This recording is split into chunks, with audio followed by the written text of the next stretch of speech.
श्री हरि। गरुड़ पुराण सारोद्धार 9वां अध्याय भाग 2।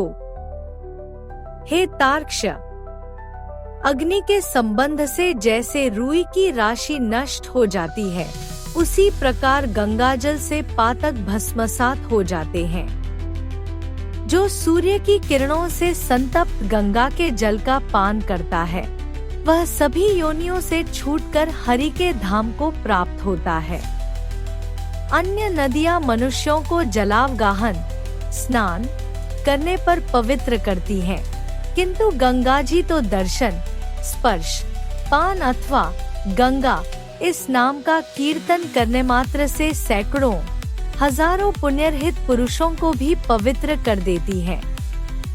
इसलिए संसार से पार लगा देने वाले गंगा जल को पीना चाहिए।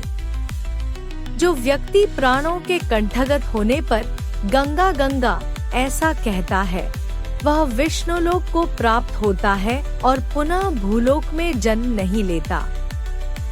प्राणोत्क्रमण, प्राणों के निकलने के समय जो पुरुष श्रद्धायुक्त होकर मन से गंगा का चिंतन करता है, वह भी परम गति को प्राप्त होता है।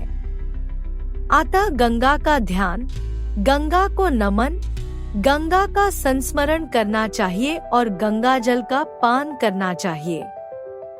इसके बाद मोक्ष प्रदान करने वाली श्रीमद्भागवत की कथा को जितना संभव हो उतना श्रवण करना चाहिए। जो व्यक्ति अंत समय में श्रीमद्भागवत के एक श्लोक, आधे श्लोक अथवा एक पाद का भी पाठ करता है, वह ब्रह्मलोक को प्राप्त होकर पुनः संसार में कभी नहीं आता। ब्राह्मण, क्षत्रिय और वैश्य को मरण काल में वेद और उपनिषदों का पाठ तथा शिव और विष्णु की स्तुति से मुक्ति प्राप्त होती है। हे खग, प्राणत्याग के समय मनुष्य को अनशन व्रत, जल और अन्न का त्याग करना चाहिए और यदि वह विरक्त द्विजन्मा हो तो उसे आतुर संन्यास लेना चाहिए।